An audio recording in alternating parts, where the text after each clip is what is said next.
Mr. Speaker, sir, according to the order paper, we are debating what actions Parliament should take, having received the report of the Committee of Privileges. But as the Leader of the House told us just now, the broader issue before us is how democracy should work in Singapore. What are the institutions, the norms, the values that are essential for our democratic system to function properly? How do we apply these general principles to specific cases, like the one before us now, so as to protect these institutions, norms, and values? And how can we secure our democracy for the future so that it can long deliver happiness, prosperity, and progress for our nation? These are the three more fundamental questions that I wish to discuss today. The quality of a country's democracy hinges on its people's values, what they judge to be right or wrong, what they deem important, the causes they espouse, the ideals they embrace. Whichever example you look at whatever point in history, you will find that good and functioning democracies have clear, strong norms. And these norms are upheld both by the governed and those who govern them, or those who aspire to govern them one day. And that is how healthy democratic systems can elect good, incorruptible people with the right values and drive a virtuous cycle where good democracy begets good governance and good governance begets good politics. This cycle must be underpinned and sustained by strong institutions. Parliament sits at the apex of our system of democracy. It's where the most important matters of state are discussed, laws are enacted, supplies of money are voted, with the government setting the direction and proposing policies, while answering to the public through Parliament, and the opposition holding the government to account, while also being a government in waiting, should the ruling party lose the support of the people. To fulfill its vital role, Parliament must be respected, and its members' processes and proceedings must be trusted. Clear norms and incorruptible values are essential to protect the dignity and standing of Parliament. The system cannot work if the standing of Parliament is called into question. And this is why we need to set the right norms of conduct among parliamentarians and guard them carefully.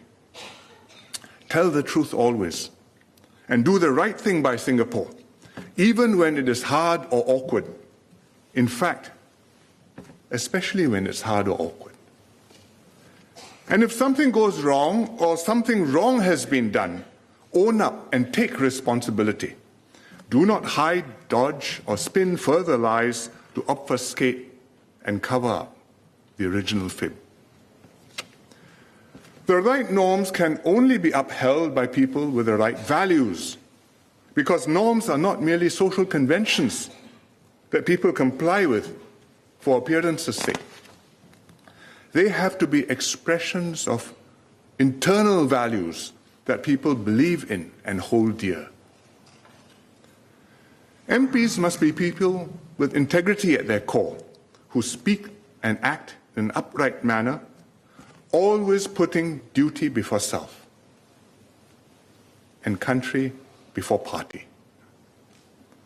And our highest duty, our ultimate loyalty, is not to our party, but to Singapore. That is why, when taking office, MPs swear to bear truth, faith, and allegiance to the Republic of Singapore. In fact, this applies to everyone engaged in Singapore politics, MP or not. As Workers' Party cadre Ms. Loh Pei Ying, who was Mr. Pritam Singh's former assistant, told the committee, "It pains me greatly, but to me, beyond anything else, it's important to be truthful to my country. I believe every member of this House will agree with her.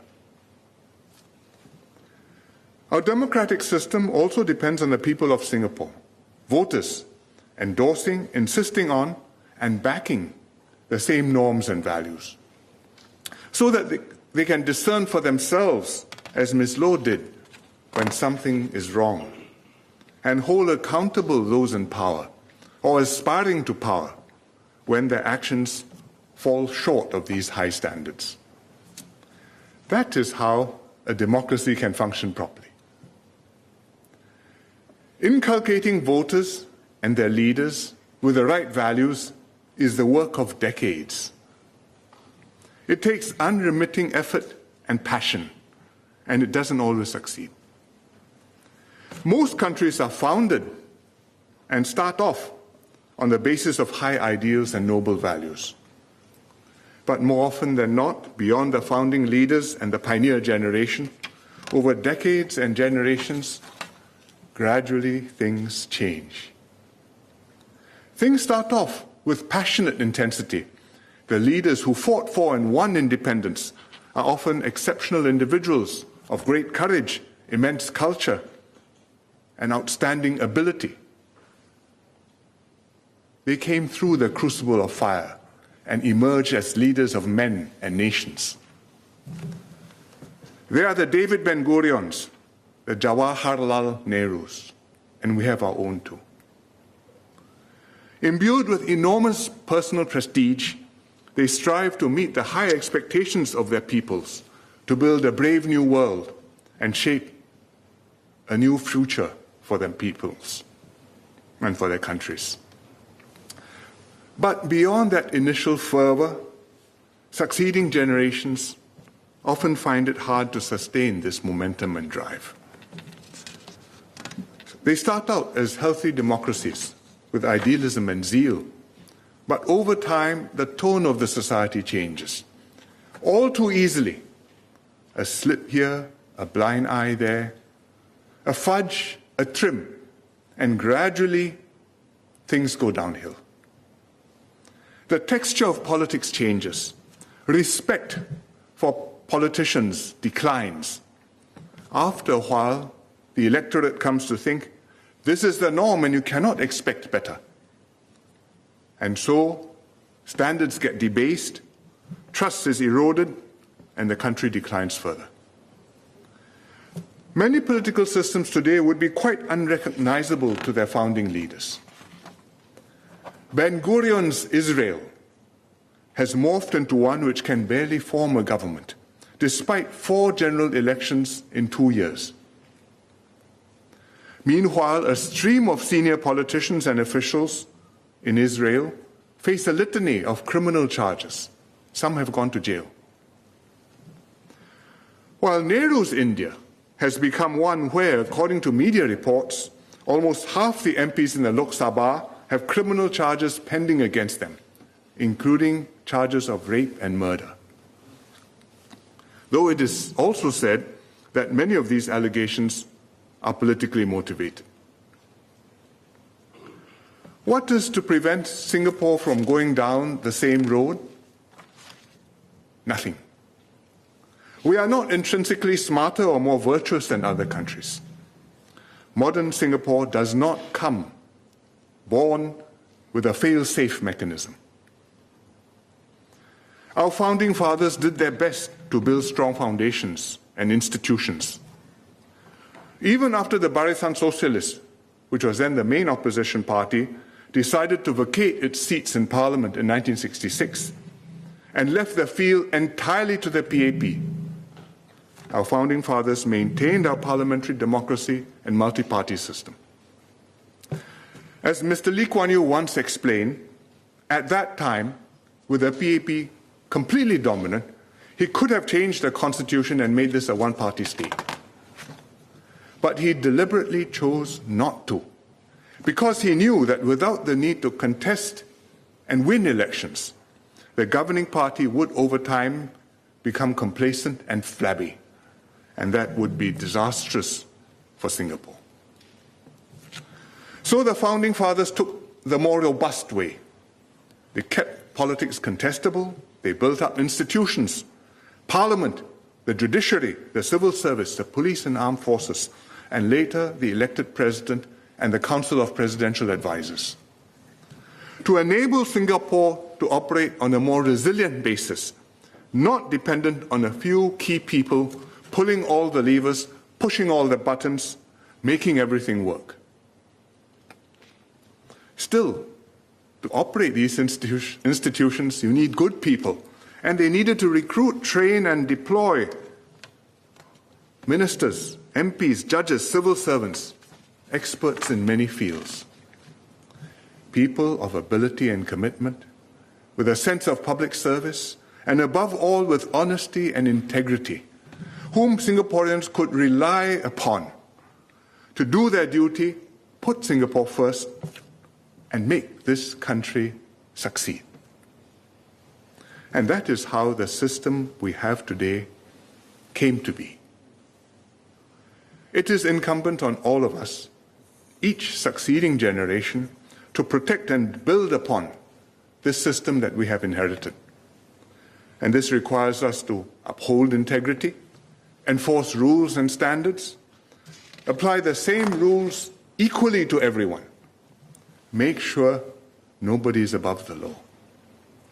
If we can do that consistently, persistently, unflinchingly, then we have a shot at making things work. People can trust our leaders, our systems, and our institutions. Our democracy can mature, deepen, and grow more resilient as both the governed and the governing embrace and express the right norms and values. Singapore can continue to flourish. But if we allow ourselves to slacken, loosen standards here just a bit, overlook a lie there just this time, the virtuous cycle will stutter and start to fail. What is the key factor that keeps this virtuous cycle going, keeps Singapore on the up and not on the down? It is trust. On his 100th birthday, Mr. George Shultz, the former US Secretary of State, reflected on this. This was a year and a bit ago, December 2020. He wrote an op-ed upon reaching 100 years old. And he said it was one of the most important lessons in his long life, that trust is the coin of the realm. When trust was in the room, he wrote, good things happened. When trust was not in the room, good things did not happen. Everything else is details. We saw how this worked in the COVID pandemic. Trust was a key factor why some countries did better than others. I've been saying this for 2 years, but recently there was a study published in The Lancet, a British medical journal, which confirmed this, studied multiple countries and found that countries with high levels of trust and together with that low corruption saw lower infection rates and higher vaccine coverage. Because the people's trust in government and their trust in each other made much more difference to the outcome even than the resources spent on healthcare and even whether they had a universal healthcare system or not. What mattered most was, did they trust each other? Did they trust their leaders? Singapore is fortunate to be one of these high-trust societies. We have tried to build upon it during the pandemic, but it is something that we have today because we have nurtured it for decades and built it up, patiently, assiduously, step by step, never allowing it to be eroded, and therefore having this with us when we go into battle, an enormous asset. The opposite happened in other countries, for example, in the US and UK. In the US, trust in the political system has all but broken down. 3/4 of Republican voters have been made to believe that the last presidential election in 2020 was stolen, that Mr. Biden is not a legitimate president, and Mr. Trump should be the president today.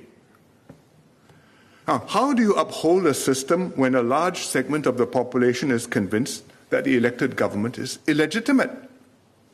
Every issue is politicized, government becomes gridlocked, the country suffers.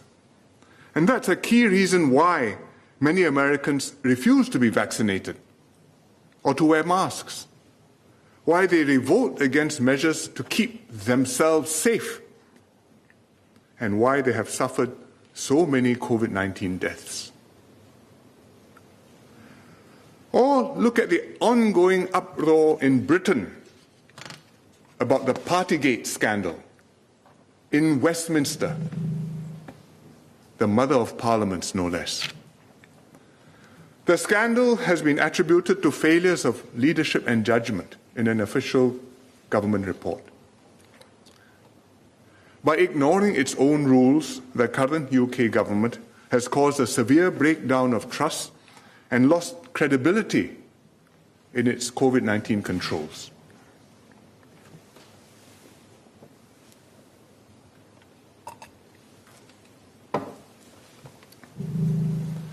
Singapore may be a high-trust society today, but nothing guarantees that we will always remain one.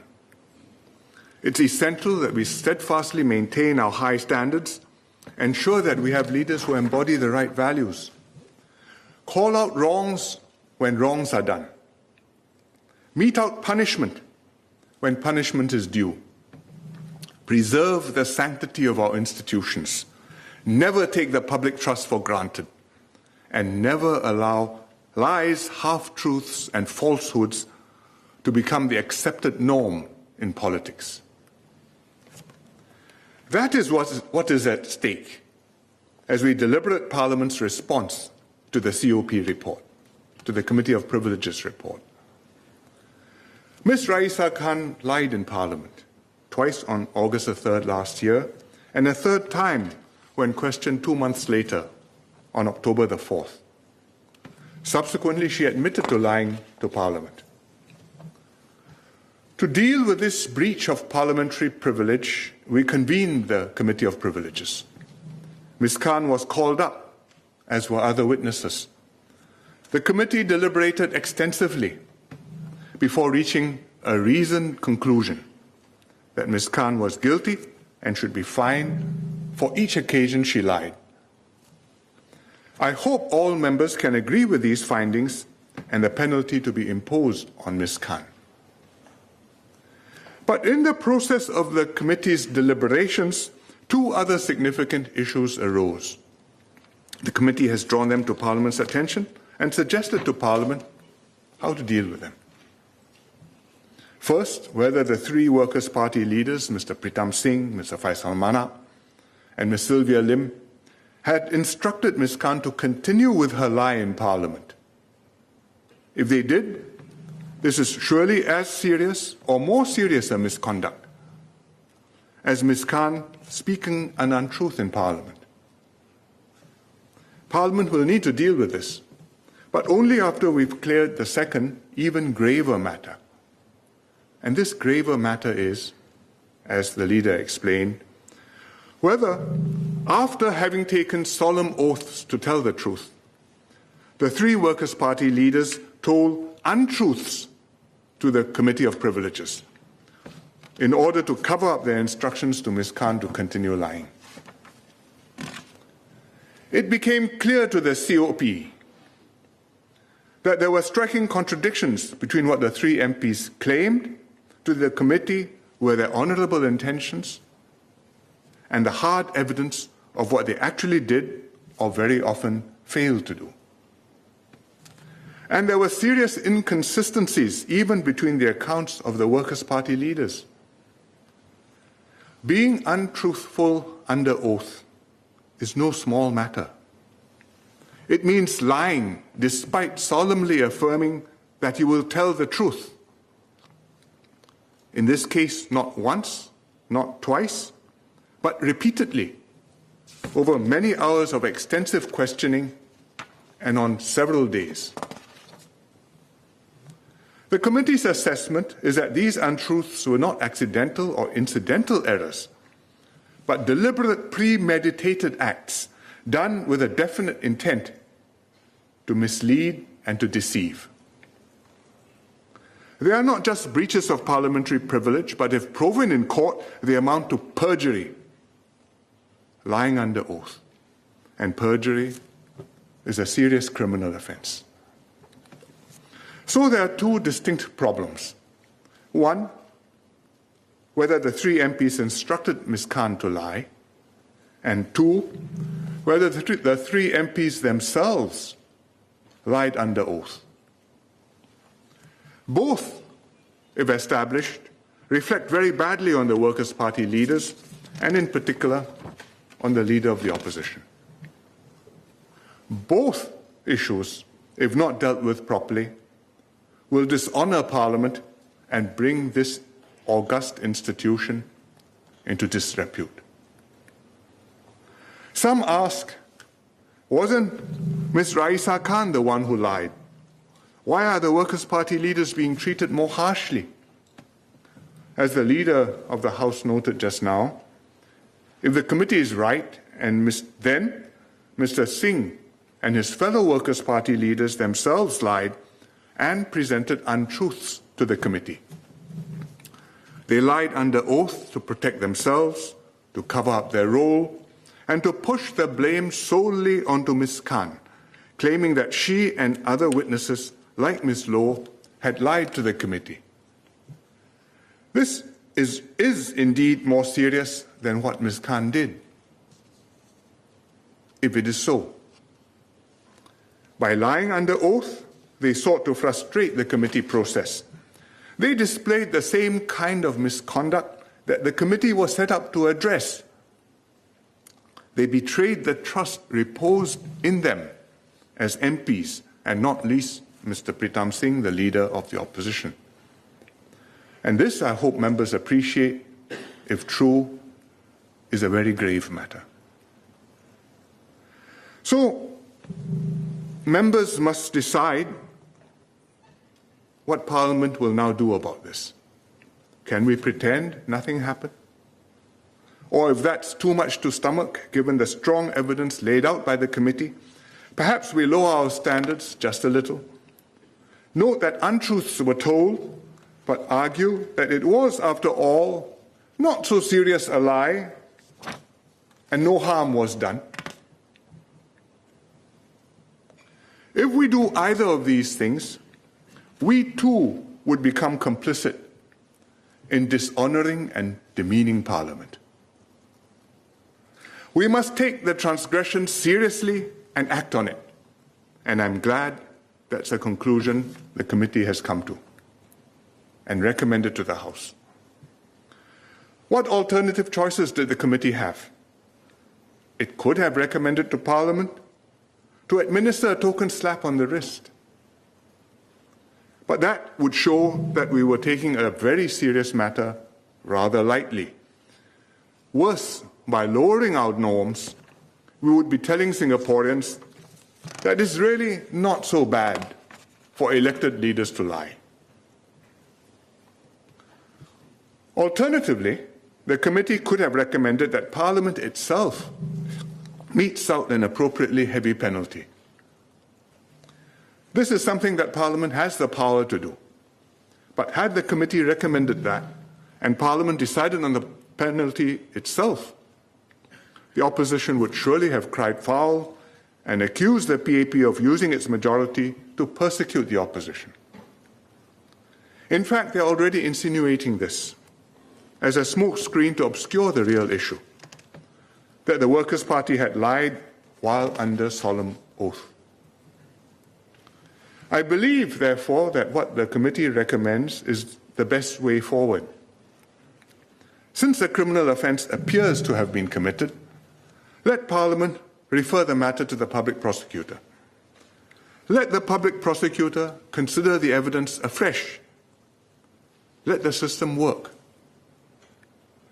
If the charges are filed, Mr. Pritam Singh and also Mr. Faisal Manap can defend themselves in court. The court will have to be satisfied that their guilt has been established beyond reasonable doubt, and if they are innocent, they have nothing to fear.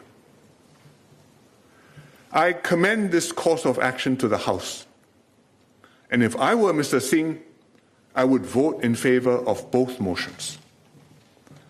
Fine Ms. Khan, because she's guilty beyond doubt. In fact, Mr. Singh's own party member, Mr. Dennis Tan, who was on the committee, thinks she should be fined more heavily for the second offense. And if Mr. Singh maintains that he and his fellow Workers' Party leaders have done nothing wrong, he should also vote in favor of referring his own case and that of Mr. Faisal Manap to the public prosecutor. Indeed, he should demand a court trial in order to have the full opportunity to defend himself, vindicate his reputation, and clear his name. That is what I would do if I were Mr. Singh. Regrettably, pro-Workers' Party voices on the social media have taken quite a different tack. Before the matter can be conclusively determined, if necessary in court, they are doing their best to confuse the issues and rouse sympathy. They are asking the public to clear the names of the 3 MPs, suggesting that referring the case to the public prosecutor is political persecution. What they're really saying is this: don't look too carefully at what Mr. Singh did. Just remember who he is. He is the opposition that you voted for. He's the leader of the opposition. By virtue of his position, he should not be referred to the public prosecutor, and any action against him must, by definition, be politically motivated. Because who he is more important than what he has done, even if he may have committed a crime. Some people may be taken in and sympathize with this story. They say, why not just let the matter rest? Can't we find a compromise solution? After all, it would be easier for the government not to have to pursue this matter against the 3 MPs. We have a full enough agenda. But, Mr. Speaker, as long as the PAP is the government, we will not shy away from doing whatever is necessary to uphold the right norms in this House and to imbue Singaporeans and their leaders with the values critical to sustain trust in the system and critical to our success. Mr. Singh succeeded Mr. Low Teck Liang as Secretary General of the Workers' Party. Mr. Low served for a very long time, 30 years as an MP, 17 years as party leader. He sat opposite me where Mr. Singh now sits. Mr. Low was a formidable political opponent, but he was a patriotic Singaporean. He set a different tone for the Workers' Party. He said he hoped the Workers' Party could help to build a first world parliament in Singapore. He must be saddened that instead, this is what his successor has done. Because what has happened is a betrayal of what the Workers' Party claimed that it stood for. But judging by Mr. Low's public comments, he is confident the party can ride this out. And it need not be a setback for our democracy either.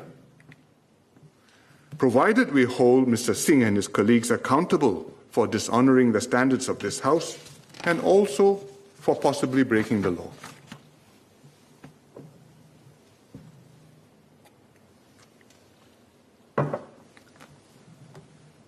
Mr. Speaker, we are all engaged in the same project to build up Singapore's democracy and create a political system that will serve Singaporeans well for many years to come.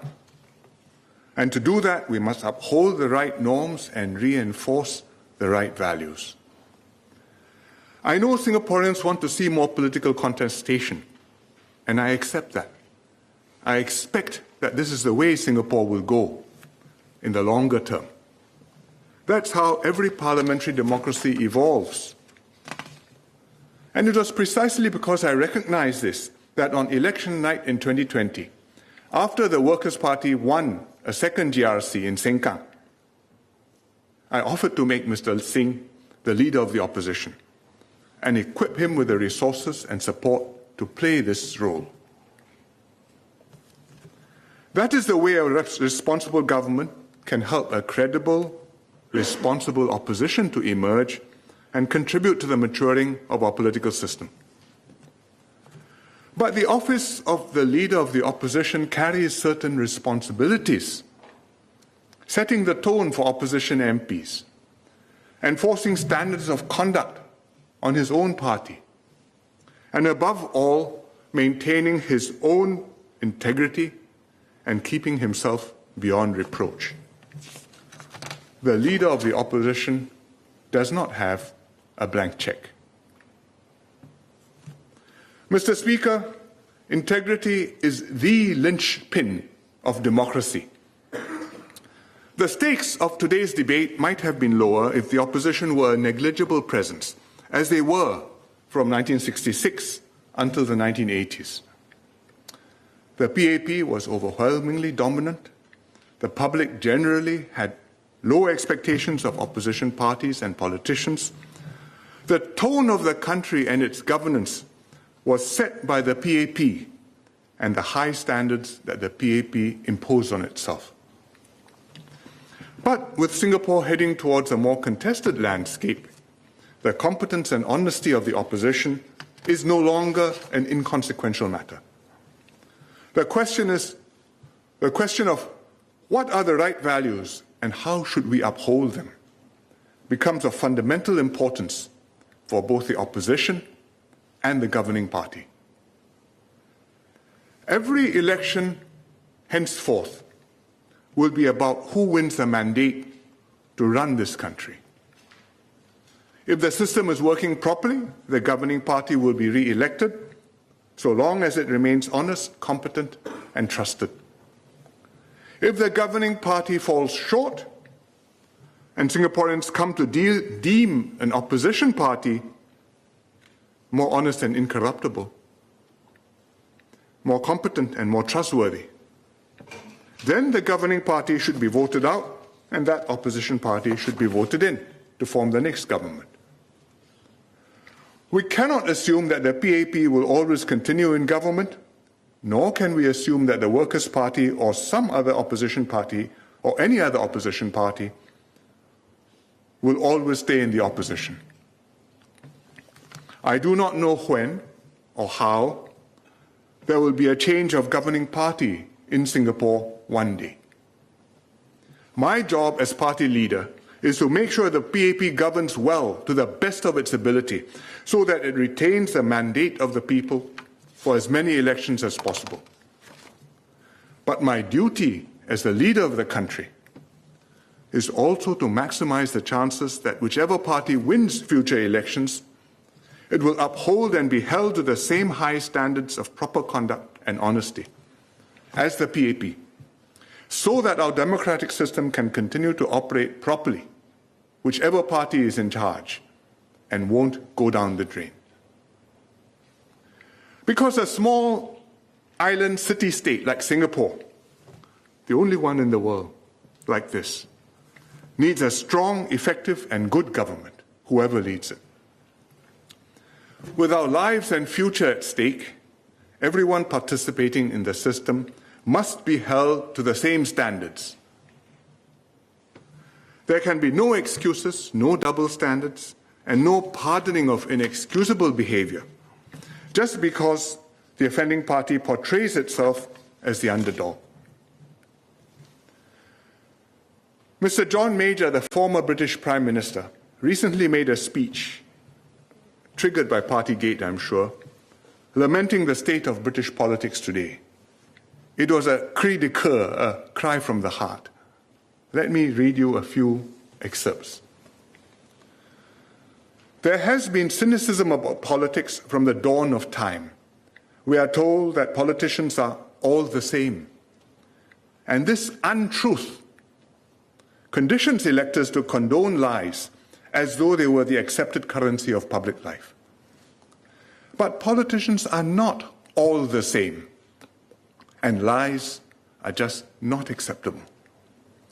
To imply otherwise is to cheapen public life and slander the vast majority of elected politicians who do not knowingly mislead. But some do, and their behavior is corrosive. This tarnishes both politics and the reputation of Parliament. It is a dangerous trend. If lies become commonplace, truth ceases to exist. What and who, then, can we believe? The risk is nothing and no one. And where are we then? If trust in the word of our leaders in Parliament is lost, then trust in government will be lost too. John Major's is a Western view. But in Eastern society, too, norms and values are crucial. In fact, even more than in Western philosophy, because Western philosophy says checks and balances, but Eastern philosophy says your virtue, your moral standing, that's what gives you the right to govern.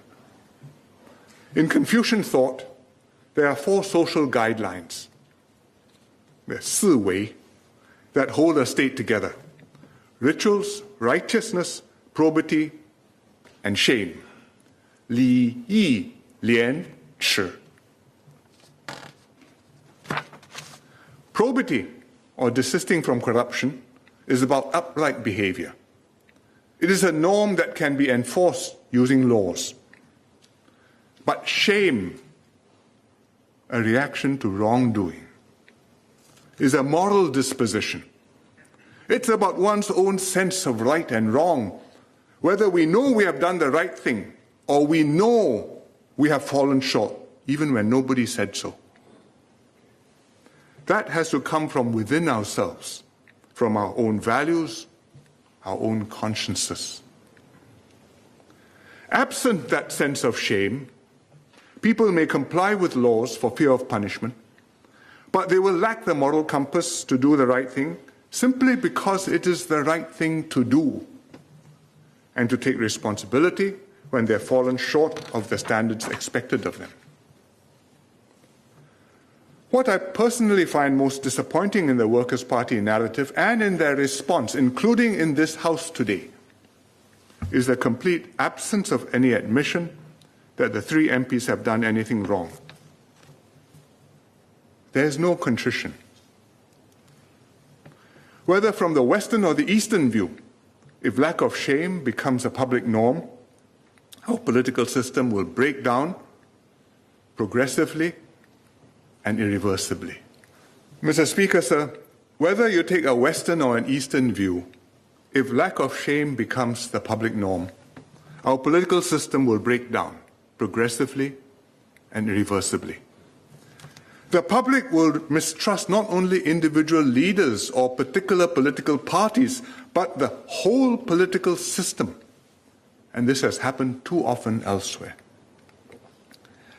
If that happens, what do you do? What can you do? How can democracy function when there's no one we can trust to put in charge? How do you put Humpty Dumpty together again? How do you restart from zero? Press reset. A democracy not founded on integrity stands on shaky ground and will sooner or later totter. If instead of trust being the coin of the realm, as George Shultz put it, lies become the accepted currency of public life, as John Major said, all the sound and fury of contestation and debate will signify nothing good for the country. As Singapore politics grows more competitive, we must make sure that the competition is honest, impartial, and above board. Where the system runs properly and our institutions remain sacred and respected by all, where good people work together constructively to serve Singaporeans, wherever they stand on the political spectrum, and most basic of all, where Singaporeans can trust those who represent them to conduct themselves honestly and honorably and act on behalf of the public and of Singapore. Mr. Speaker, the committee report is long and detailed, but the core issues are few and stark. We have scrutinized Ms. Khan's actions and its rights and wrongs. She has admitted her wrongdoings and will be punished appropriately for them. We thought the matter could be closed off straightforwardly, but there turned out to be a much larger problem. Online, people call this Raisa Gate, after Watergate. And just like in the original Watergate affair, while investigating Ms. Raisa's transgressions, the committee unexpectedly stumbled upon a cover-up by Workers' Party leaders, even more serious than the original offense. The committee didn't expect this. But now, with the findings before us, it is our responsibility, Parliament's responsibility, for the MPs to take the necessary and appropriate course of action. Mr. Speaker, sir, trust is crucial for democracy to work well. Being truthful is fundamental to establishing trust. Honesty is non-negotiable. If you tell lies, how can the public trust you? If someone in a position of responsibility tells lies and visibly gets away with it, how can the public trust the system? And if Parliament condones lying among its own members, how can Singaporeans trust the institution of Parliament? If we let flagrant, egregious transgressions pass, it will erode trust in our leaders, respect for Parliament, and support for our whole political system, and Singapore will be heading for trouble. As the longest-serving member of this House, I feel a greater responsibility for this than most. When I first entered this House 37 years ago, Mr. Lee Kuan Yew, Mr. Rajaratnam, Dr. Toh Chin Chai, Mr. Ong Pang Boon, Mr. E.W. Barker, and Mr. Jek Yun Tong were still members. 6 of the 10 who signed the separation agreement on the 9th of August in 1965. I've witnessed firsthand how the founding generation built up this place, handed it to us in good shape. For me, this is a sacred trust, and it should be a sacred trust too for every MP. We must all never fail to serve Singaporeans to the best of our ability, responsibly and honestly, and uphold this institution of Parliament as the foundation of a robust and healthy democracy. I call on all members in this House, old and new, government and opposition, elected and nominated, to weigh the facts, vote with your conscience, and join me to do your duty to Singapore. Mr. Speaker, sir, I support the motions.